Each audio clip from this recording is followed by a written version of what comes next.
Es quizá el relato favorito de la era moderna. Una historia fantástica de un viaje épico para salvar a un mundo en conflicto.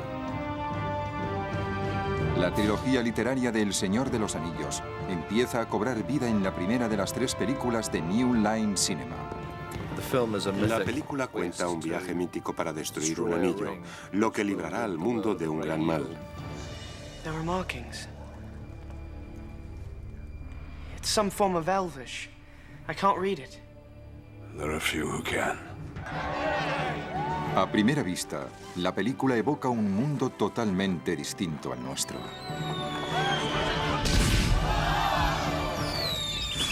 Sin embargo, este mundo se halla amenazado de un modo que nos resulta curiosamente familiar. Is it secret? Is it safe? Si uno lee El Señor de los Anillos, tiene la sensación de que podría haber existido realmente. ¿Quién creó El Señor de los Anillos? ¿Y qué hechos de la vida real le inspiraron? Ha incluido muchas de sus experiencias del horror de la guerra en el argumento. Y claro, es importante que nosotros lo retratáramos como una experiencia muy destructiva, muy aterradora.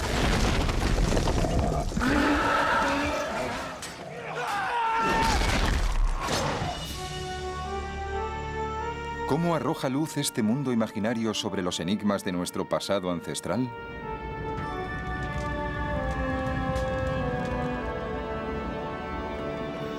¿Y cómo una tradición en vías de extinción inspiró uno de los elementos más asombrosos de la película, una raza de elfos con lengua propia? Una de mis frases élficas preferidas es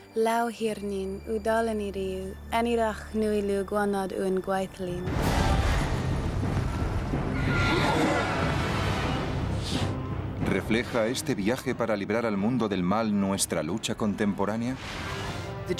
el viaje que Frodo emprende es para enmendar un gran mal. ¿Podríamos hacer algo así en estos tiempos? ¿Podríamos conscientemente deshacer algo que sabemos que nunca debería haber llegado a existir? Acompáñennos mientras vamos más allá de la película para explorar las sorprendentes relaciones entre nuestro mundo y el universo ficticio de El Señor de los Anillos.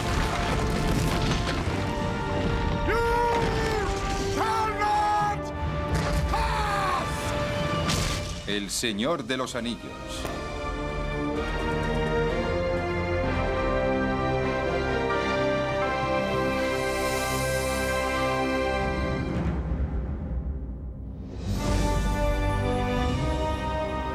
El Señor de los Anillos se desarrolla en un mundo mítico, con grandes reinos que se extienden por un vasto continente.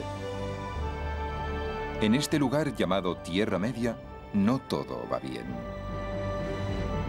Este mundo está experimentando un cambio de época. Las fuerzas del bien y del mal se enfrentan en una batalla épica que determinará el futuro de la Tierra Media. Pero una pequeña zona queda aislada del conflicto y sus habitantes felizmente ajenos a los peligros que acechan más allá de sus fértiles campos. Es el pueblo de Hobbiton, una aldea en la idílica región llamada La Comarca. Aquí, un mago llamado Gandalf visita a una pequeña raza conocida como los Hobbits, que han disfrutado de la paz durante siglos.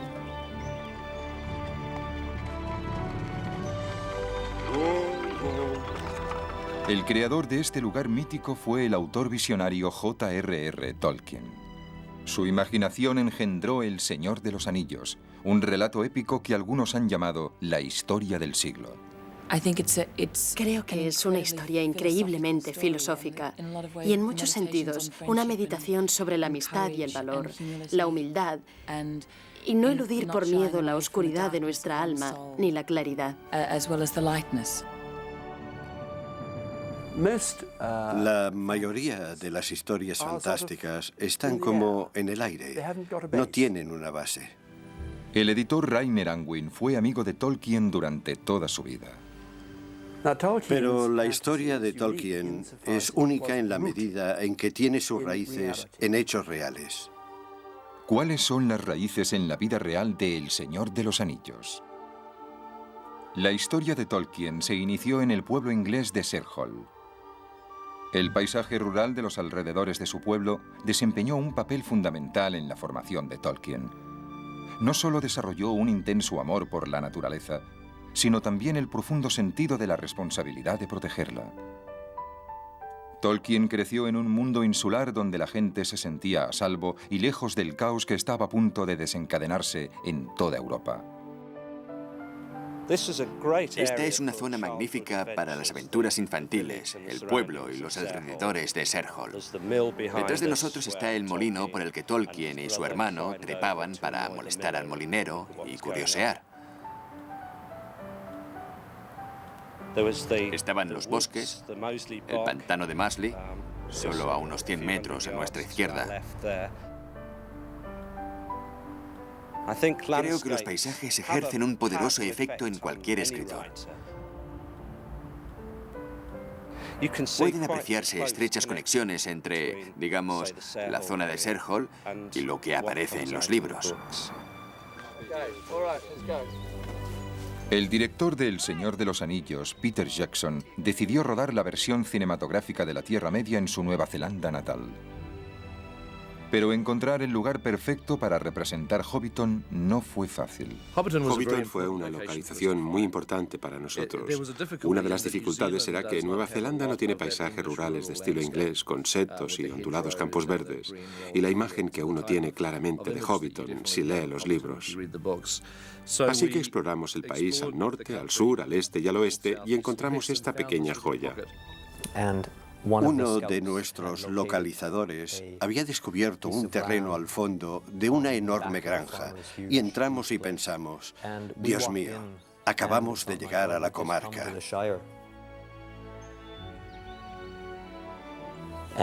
Me senté y empecé a hacer bosquejos porque el paisaje mismo sugería dónde debían ir las cosas. Uno de los aspectos esenciales de Hobbiton es que el lugar tiene que dar la impresión de que los hobbits han vivido aquí desde hace cientos de años. Y por tanto empezamos a plantar verduras en los huertos de Hobbiton casi un año antes del rodaje.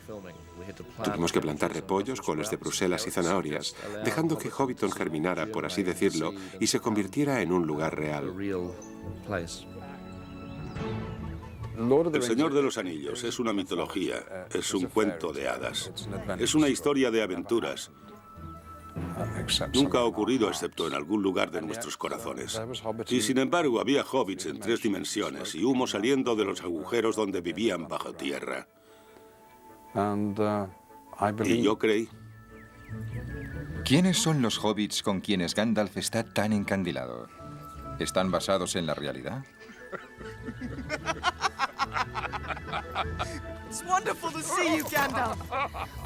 Los hobbits son una raza de gente de la comarca que es como muy rural, muy parecida al paisaje de la Tierra Media, realmente maravillosa, muy virgen. Y los hobbits son gente rural, gente de la tierra, campesinos. No saben qué pasa en el resto de la Tierra Media. En el centro de la historia se encuentra un hobbit poco corriente llamado Frodo Bolsón. Frodo siente mucha curiosidad por el mundo exterior, al contrario del resto de los hobbits.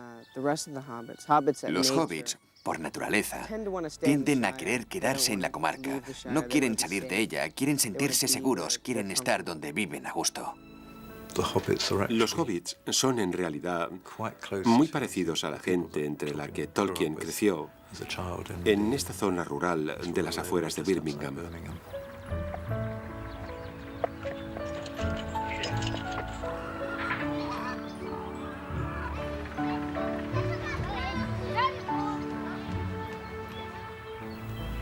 Y, de algún modo, atesoró recuerdos de esa gente sencilla y los recreó en los hobbits.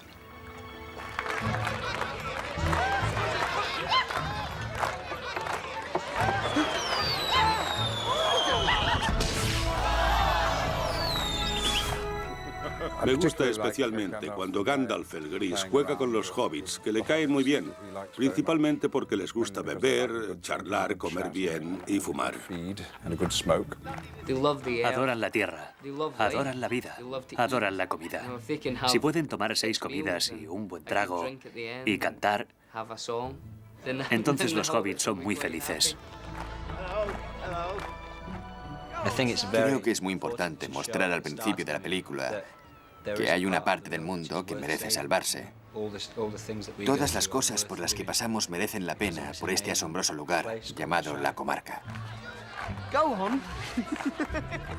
Si bien la vida en la comarca parece segura, más allá de sus fronteras, malignas criaturas al mando de un oscuro señor rodean los campos.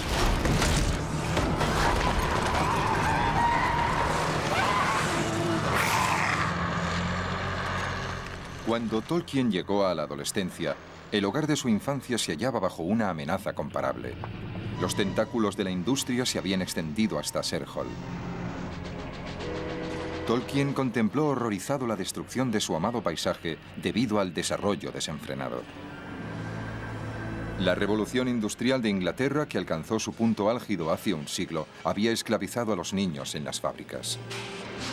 Las familias y los campesinos fueron enviados a las minas de carbón para satisfacer la insaciable sed de combustible. Mientras Tolkien vivió aquí, creo que fue consciente de que la ciudad se acercaba. Era algo que lo entristecía mucho. Veía a la ciudad reptando colina arriba y empezando a rodear la zona. En El Señor de los Anillos vemos muchos de los grandes contrastes. El contraste entre el verde de esta zona y el negro de más allá.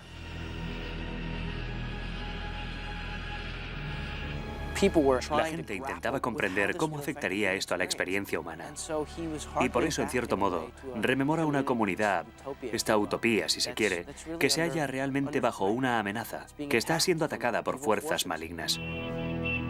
La Inglaterra de Tolkien estaba a punto de ser barrida por una fuerza aún más destructiva.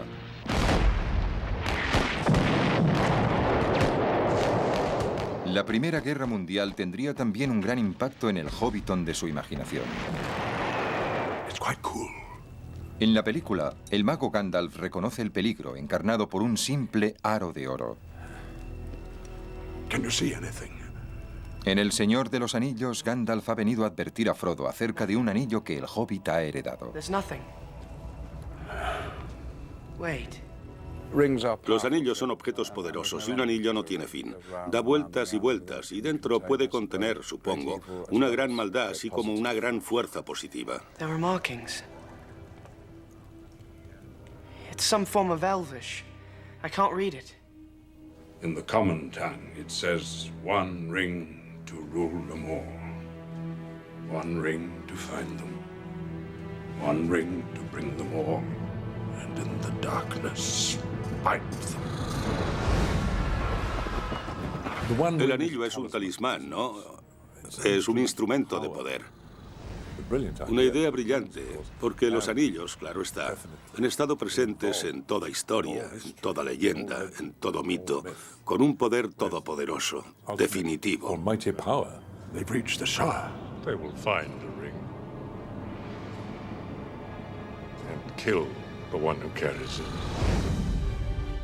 Sauron needs only this ring to cover all the lands in a second darkness.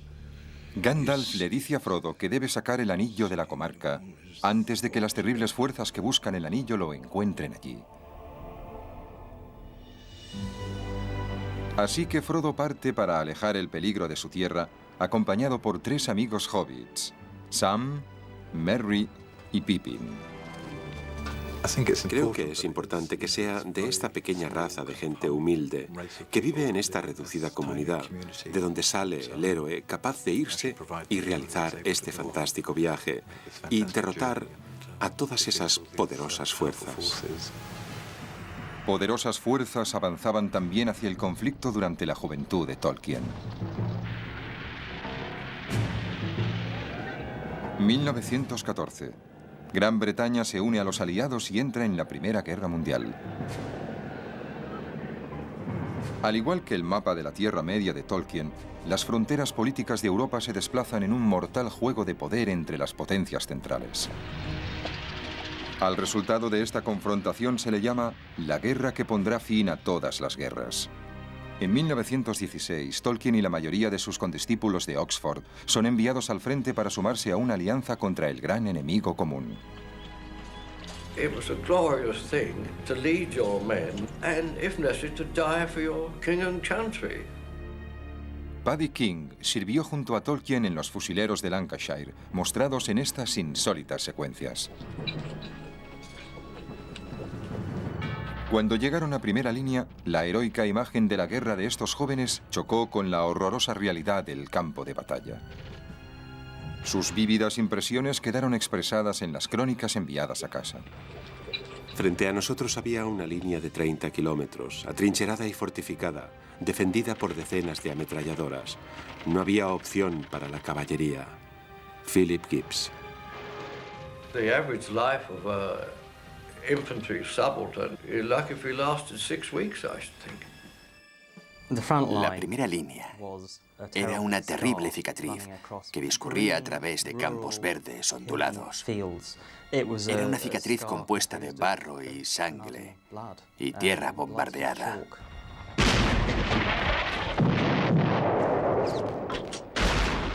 Tolkien llegó al frente en junio de 1916. Era la primera misión de combate de su regimiento. Los soldados se preparaban con nerviosismo para una vital ofensiva cerca de un río llamado Somme. Antes del amanecer había un gran silencio. Hablábamos en susurros, si es que hablábamos. Entonces, de pronto, nuestra artillería abrió fuego con colosal intensidad. Philip Gibbs. La batalla del Somme fue la más importante del frente occidental, ya que se prolongó durante 4 meses e intervinieron una gran cantidad de hombres. Algunos de los primeros textos sobre la Tierra Media, creados por Tolkien, fueron escritos a lápiz en un cuaderno mientras estaba en las trincheras en la Primera Guerra Mundial. Y allí nació la Tierra Media. En opinión de Tolkien, las rígidas barreras de clase que separaban a los oficiales ingleses de sus subordinados empezaron a desmoronarse ante los horrores de la guerra.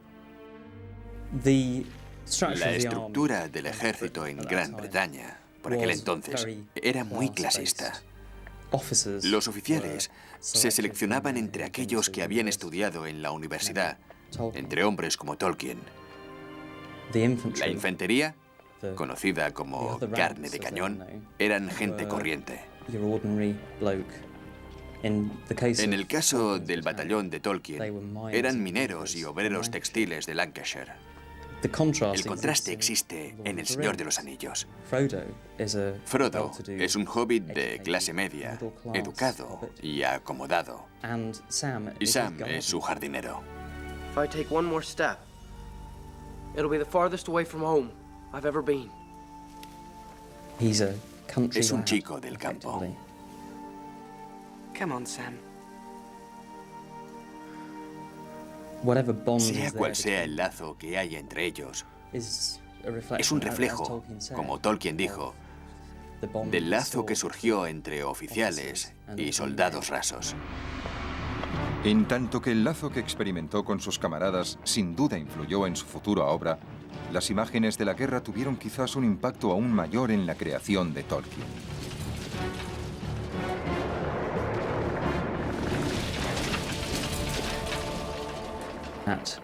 Por la noche, todo cuanto les rodeaba excepto el cielo desaparecía y avanzaban hacia ese horrible ruido. El cielo estaba iluminado, casi como el cielo de Mordor, por el parpadeo de la montaña del destino.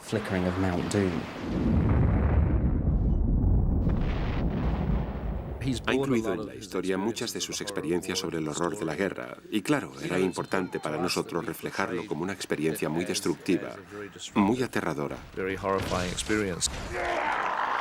Frodo y sus amigos sufren una experiencia similar en un reino subterráneo llamado Moria.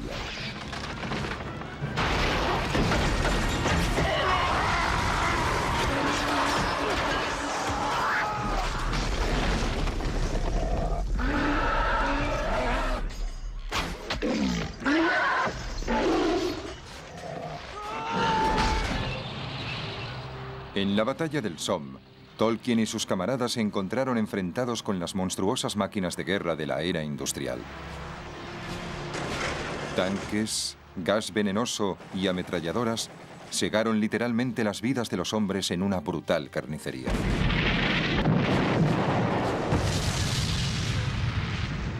Al final del primer día de batalla, 38.000 soldados británicos habían resultado heridos y 19.000 muertos. Fue el día con más bajas de la historia militar británica. Los números por sí solos no pueden expresar la sensación de devastación personal de Tolkien. Entre los muertos estaba uno de sus más íntimos amigos de la adolescencia. Sus recuerdos del Somme y sus escritos en la trinchera se iban a integrar en El Señor de los Anillos. La mitología estaba desarrollándose en su mente hasta el punto de que cuando regresó a casa estaba preparado para cometer una obra muy ambiciosa. Acabada la Primera Guerra Mundial, Tolkien empezó a dar clases, obteniendo finalmente un codiciado puesto en la Universidad de Oxford. Aquí, el estudioso desarrolló su pasión de juventud por la historia y las lenguas antiguas. Tolkien declaró que él no inventó la Tierra Media, la redescubrió. Y encontró su mayor inspiración en la cultura, la historia y las lenguas de la Alta Edad Media.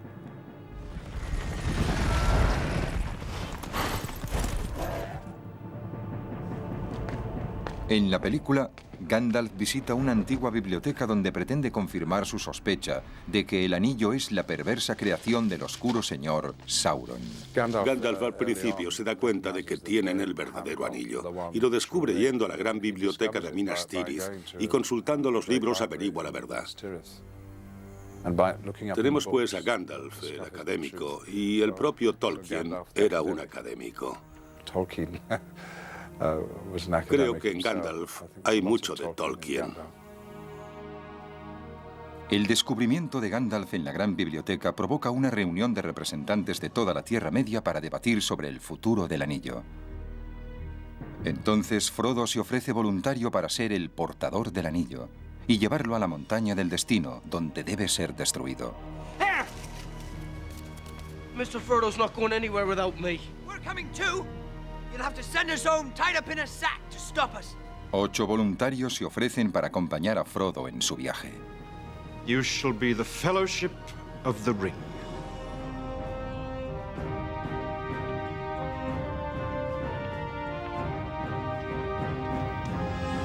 La recién constituida comunidad emprende un viaje épico por un paisaje impregnado de historia. Las ruinas dispersas por la Tierra Media pueden compararse a las antiguas ruinas de Inglaterra. Los restos arqueológicos de múltiples culturas, desde el misterioso monumento neolítico de Stonehenge hasta las ruinas dejadas por 4 siglos de dominación romana. Tolkien se inspiraba claramente en el paisaje y la cultura del centro de Inglaterra, que él también conocía.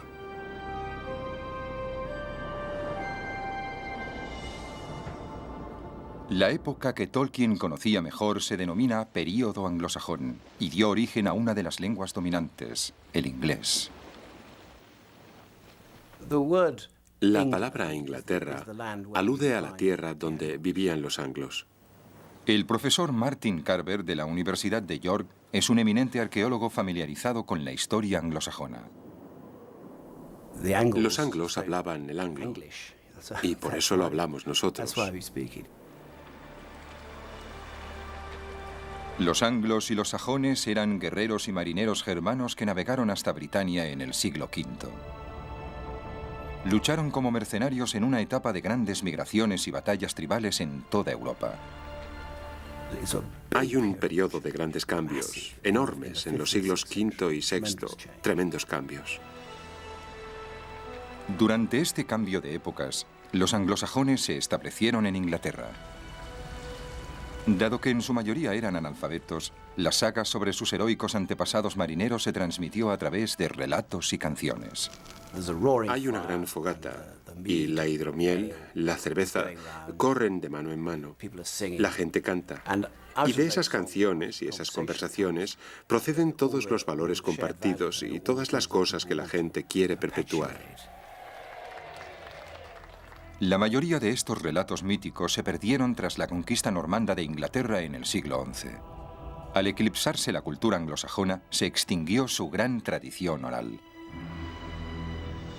Tolkien tenía la sensación de que a los ingleses se les había privado de parte de sus raíces con la pérdida de esos relatos orales. Esto le inspiró a escribir una nueva mitología para Inglaterra. La mitología que Tolkien creó es absolutamente asombrosa. Creo que dijo que quería proporcionar al Reino Unido mitos, ya que no dispone de muchos, para establecer una identidad nacional. Es una especie de versión condensada de la historia europea y anglosajona, y por tanto tiene la densidad, la realidad y la importancia de cualquier mito y leyenda reales. Una de las pocas fuentes a las que Tolkien podía recurrir en busca de información sobre la mitología anglosajona era su gran poema épico Beowulf. Tolkien estudió cada una de las líneas de la saga heroica, convirtiéndose en uno de los mayores especialistas mundiales en Beowulf. Cuenta la historia de un rey escandinavo que muere luchando contra un dragón al que nadie quiere enfrentarse.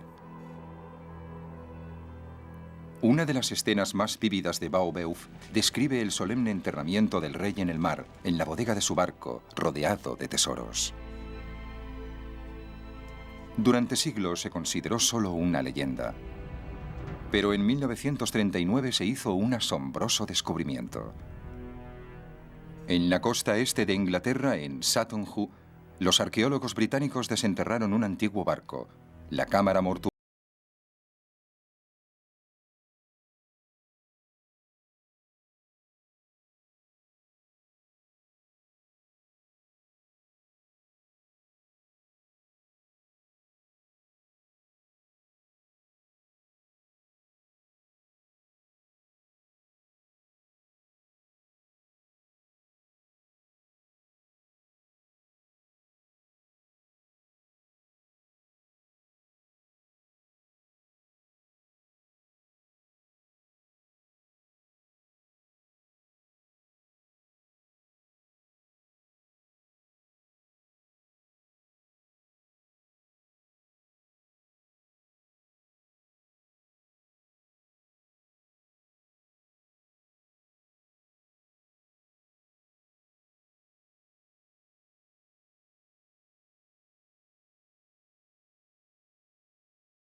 Fue en el Kalevala cuando empezó a inventar las lenguas de la Tierra Media.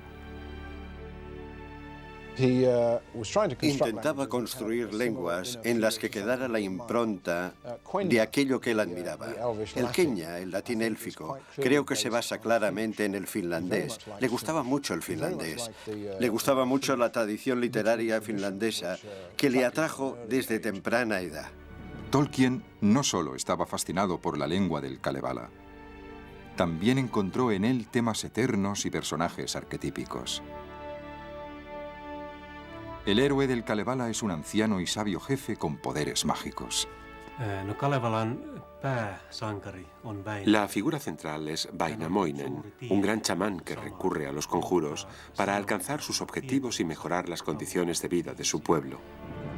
La réplica evidente es el mago Gandalf, que también utiliza el poder de las palabras. El Señor de los Anillos y el Kalevala comparten otro elemento clave. En el centro de ambas historias hay un poderoso objeto forjado.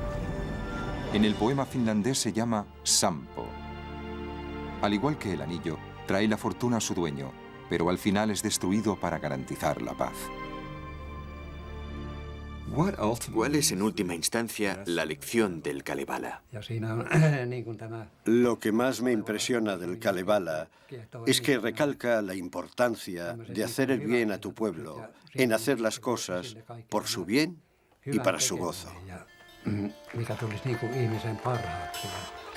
Los temas de la lealtad y el sacrificio están muy presentes en El Señor de los Anillos.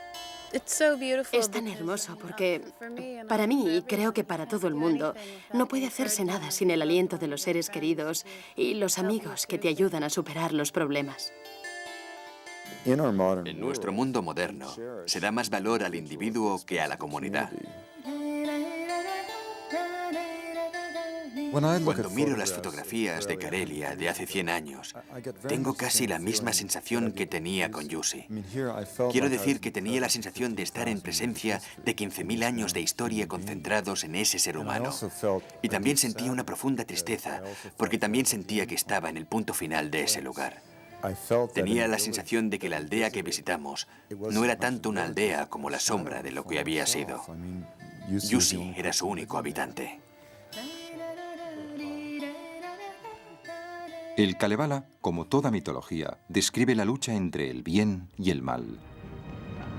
Al crear El Señor de los Anillos, Tolkien era muy consciente de este conflicto, tras haberlo experimentado directamente en la Primera Guerra Mundial. Pero no podía imaginar que una fuerza aún más oscura y destructiva estaba a punto de apoderarse del mundo.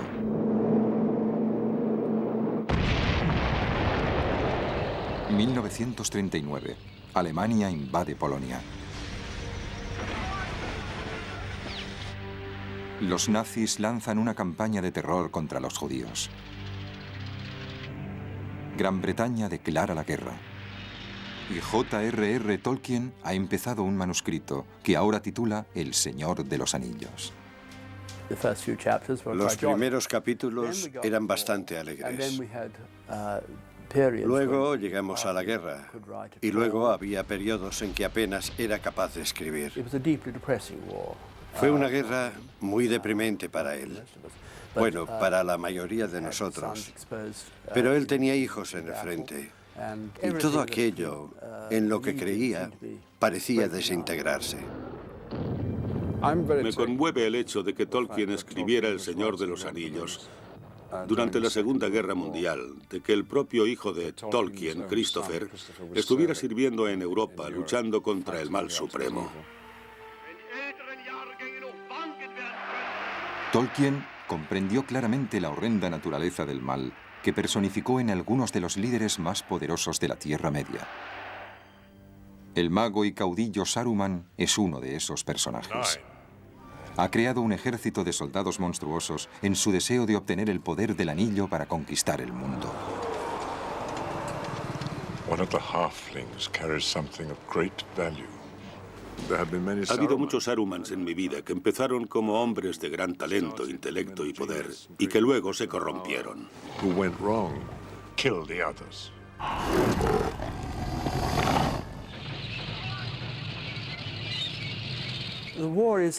La guerra es un factor. Su imaginación era suya, propia, claro está. Pero existía el trasfondo de algo mucho más intenso, más siniestro, más peligroso, que se percibe en el libro.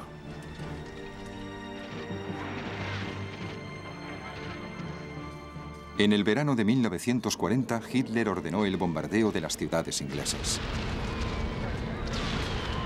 Durante 8 meses, los ingleses demostraron un notable valor en medio de la constante cortina de fuego del terror. Quedó claramente expresado por el propio Tolkien cuando dijo respecto a la guerra que a menudo la gente insignificante, la gente corriente, es la protagonista de actos de indómito valor. El hecho de que los ingleses tuvieran que padecer 2 guerras durante la vida de Tolkien debió hacerle muy consciente del sufrimiento y los sacrificios soportados por los británicos. Aunque algunos expertos en literatura ven la influencia de la Segunda Guerra Mundial en El Señor de los Anillos, Tolkien negó un paralelismo directo. Debemos ser conscientes de que al propio Tolkien le horrorizaba que se hicieran analogías modernas con su obra. Es decir, siempre rechazó la idea de que los argumentos se basaran en la Segunda Guerra Mundial y la subida al poder de Hitler. Creo que esta es una historia donde hay elementos míticos y su humanidad trasciende más allá de cualquier creencia política que pueda atribuírsele. Tolkien se basó probablemente en todos los acontecimientos de su vida, así como en su conocimiento del pasado, para crear una nueva mitología para la era moderna. El Señor de los Anillos dio un nuevo giro a uno de los antiguos temas mitológicos: la búsqueda. Los héroes de la antigüedad solían emprender un viaje destinado a conseguir algo para su pueblo. Los héroes de Tolkien se proponen librar al mundo de un mal que amenaza con la destrucción total. Un viaje de búsqueda escalofriantemente actual. El viaje que Frodo emprende es para enmendar un gran mal. ¿Podríamos hacer algo así en estos tiempos? ¿Podríamos conscientemente deshacer algo que sabemos que nunca debería haber llegado a existir? La idea de la búsqueda heroica nunca ha desaparecido. Un curioso paralelismo con el viaje de Frodo tuvo lugar recientemente en el vasto Congo africano. Para mí fue un colosal viaje de búsqueda. Y la búsqueda fue, pensemos en estos ecosistemas. Pensemos en el hecho de que están más intactos que cualquier otro lugar de la Tierra. Estamos explotándolos tan deprisa como podemos sin pararnos a pensar en la destrucción. Michael Fay es un ecologista de la Sociedad para la Conservación de la Naturaleza. Acompañado por 8 guías vaca, se embarcó en una expedición casi imposible. Fay intentaría recorrer más de 3.000 kilómetros por un territorio que pocas personas habían visto y que lo llevarían a través del Congo y Gabón hasta el Océano Atlántico. Al igual que Frodo en su viaje para salvar Hobbiton, Fay partió para rescatar un lugar muy valioso. Esperaba convencer al mundo de la necesidad de impedir la tala del bosque tropical, reuniendo información detallada sobre sus irreemplazables plantas y animales.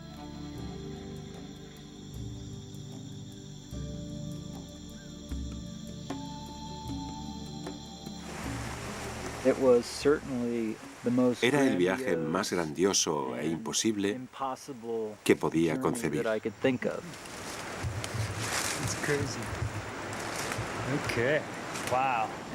Y la probabilidad de lograrlo era muy baja. Y yo lo sabía desde el principio.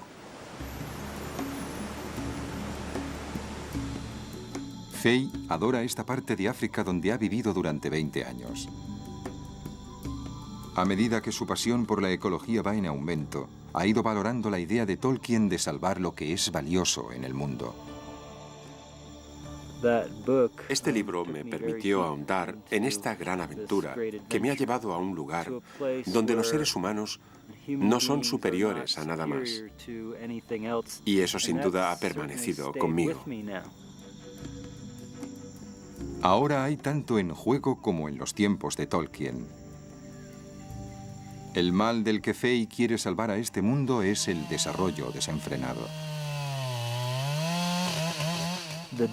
El poder destructivo de las máquinas mecanizadas es de tal magnitud que supera con creces cualquier cosa que haya ocurrido antes de que aparecieran. No hay duda de que los ecosistemas del planeta están desapareciendo mucho más deprisa que la capacidad del ser humano para sobrevivir a ello. 15 meses después de su partida, Michael Fey completó con éxito su viaje de más de 3.000 kilómetros, llegando al Océano Atlántico. Pero su verdadera búsqueda apenas ha empezado. Infundir en la humanidad una mayor responsabilidad sobre la protección del planeta. La misma convicción está presente en El Señor de los Anillos, una historia que se inició a partir del amor de Tolkien por la Tierra. Es también el mensaje transmitido por la reina de los elfos. Entrega la antorcha a la especie humana. Desafía a los espectadores como diciendo, ¿qué vais a hacer con la Tierra? Tenemos este paraíso, así que ahora vosotros, los hombres, la especie humana, tenéis la responsabilidad sobre esta Tierra. Creo que es un mensaje muy profundo. La Tierra Media es un lugar mitológico, pero tiene sus raíces en la realidad y es el fruto de la imaginación de un hombre que fue testigo de lo peor de la naturaleza humana y comprendió el gran potencial de la humanidad. Ofreciéndose como voluntario para ser el portador del anillo, Frodo demuestra que un individuo corriente puede contribuir a guiar a la humanidad a través de tiempos tumultuosos. El héroe de Tolkien es un hombre corriente a quien podemos admirar y emular. La clase de héroe que hoy tanto necesitamos. Hay grupos de personas que quieren a toda costa un mundo aceptable, un mundo bueno. Ahora, en este mismo momento, creo que no me equivoco si digo que hay más conflictos y en algunos casos guerras de las que ha habido en toda la historia. ¿Y qué vamos a hacer al respecto? ¿Dónde está el portador del anillo?